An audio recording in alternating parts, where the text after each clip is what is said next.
All right, back at it again, Corey. Money mindset every day. We are tackling this thing called bankruptcy. I have a part 1 and part 2. Check those out because we talk about the things that you should know before bankruptcy. I get into my story in part 2 and talk about the process throughout. Now we're gonna get into some things you need to know after bankruptcy. So now you want to be on the road to starting that foundation over again. So you have to be prepped and you have to have the tools so that you don't get yourself back into a predicament that happened before. I remember as soon as I got done with bankruptcy, I was just trying to soak up so much knowledge to make sure that this never happens again. Now, there are people who will file for bankruptcy more than once, but you can only do it within like a gap of I forgot what it is, I think like 6 or 7 years, so you don't want to fall into that category. But set yourself up for success to make sure you are committed to creating a new foundation so that it doesn't happen again. Right. So everyone wants to remain debt-free after you file for bankruptcy. In order to do that and keep this fresh financial start, we have to do a few things. We want to stay within budget. We want to begin rebuilding our credit, monitor our credit reports for any errors, and we want to learn how to purchase a new car or even a new home shortly after bankruptcy. These things are vital to start getting us back on track after bankruptcy. So if you take control of your finances now, you can be one of the many who prosper following a Chapter 7 or a Chapter 13 bankruptcy. I'm speaking a little bit about Chapter 7 specifically, just in my case, because that's what I actually filed, a Chapter 7 bankruptcy. Okay, so we're on that road to financial freedom, that financial mindset. And the first thing we need to do is make sure we are budgeting. And if this is foreign to you, you have to get on track with this. There are free resources in the community. Your local church or faith-based organization may have something for its members to enroll in, but get to some budgeting to start looking at your finances more closely and seeing what's coming in and what's going out. I have a free budget tracker that I have. I'll have the link in my description for you to sign up and I can send that to you to get you started. But in addition to that, please try to plug yourself into a resource to really practice that financial discipline and go through a budget class. It will help you and work wonders. That was one of the first things I did. It was actually connected with my church. And I think I went once or even twice, but I was committed. I'm like, this is never going to happen again. So it's very important and vital as we move forward to starting this new foundation of having financial freedom and building our credit after bankruptcy. All right, so as we think about moving from budgeting to now trying to rebuild credit, a lot of times people want to go right to credit cards. And after bankruptcy, you'll be surprised to know they'll throw a lot of credit at you, credit cards, but be very careful. The reason why they do that is because they know you can't file for bankruptcy. I think it's like a 6 or 7 year gap. So you can't file for bankruptcy again.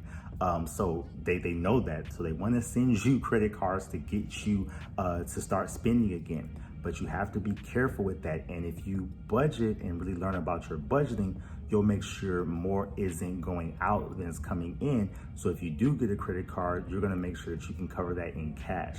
Like even to this day, sometimes I'll buy some on my credit card just so that I can get the points or whatnot. I'll already have the cash and I may pay it the next day, not even wait until the bill comes. But you have to be disciplined like that to start building your credit. They will send you credit cards. So that can be a good thing. All right, so make sure you leave a comment below if you just want to encourage people or just if this video helped you in any way. Give me a thumbs up, like, share, subscribe, all of that good stuff as we get the new channel up and running to help others gain financial freedom. One of the ways that I started to rebuild my credit, and I'm a strong advocate for it, is getting a secured credit card through your bank. So the difference between an unsecured and secured, a secured usually is tied directly to your bank, and an unsecured is like from the big companies, the American Express, the Capital Ones. The difference with it being secured is that your bank pretty much allows you to put money on it. So for example, I think mine was like, I had to put $500 cash on it.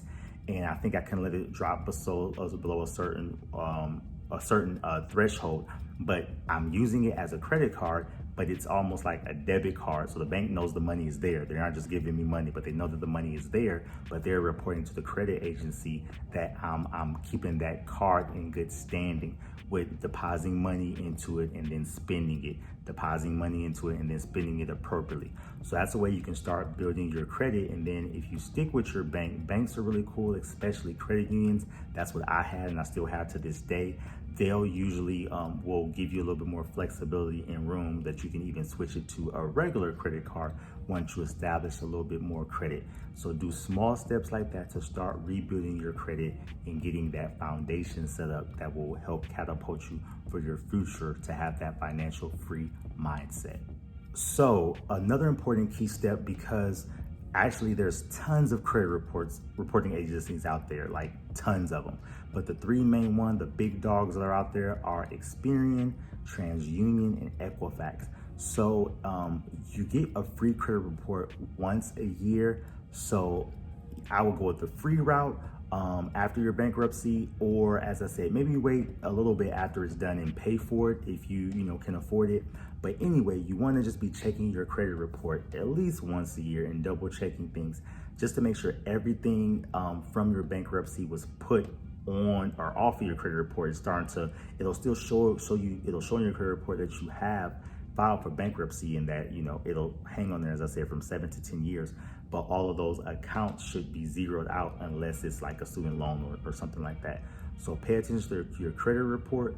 If something on there is suspicious, that will be the time to connect back with your attorney that helps you file to maybe ask some help and support of how to make sure those get off.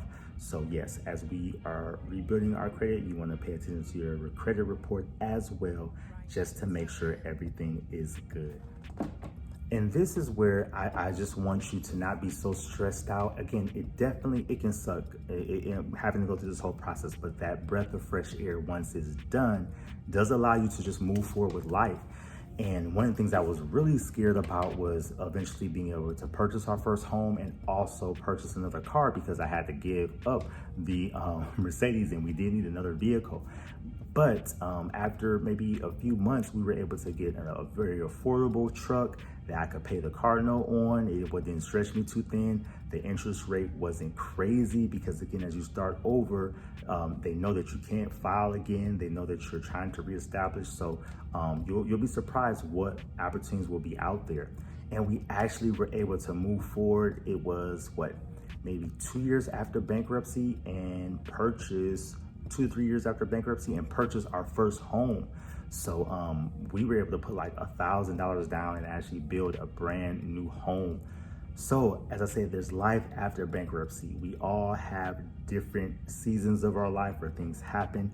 That was a season when when I was in it, it was crazy. It was, just a crazy situation to be in. But a few years later, I slowly start to really get into that financial free mindset that I'm hoping you can get to as well, for you to be encouraged and know that there's light at the end of the tunnel. To this day, again, that was, almost 15 years ago. Life has happened. I'm a small business owner. I have a job. I got 10 jobs out there. I'm just shaking and making moves. So I'm just here to encourage you, let you know that there is life after bankruptcy and you can do it too. So that's about it. I think that is all for now. Please like, share, subscribe. Getting this new channel up and running to really help people understand that you too can be financially free and have that financial free mindset every day. So till next time, peace and blessings. This is Corey signing out.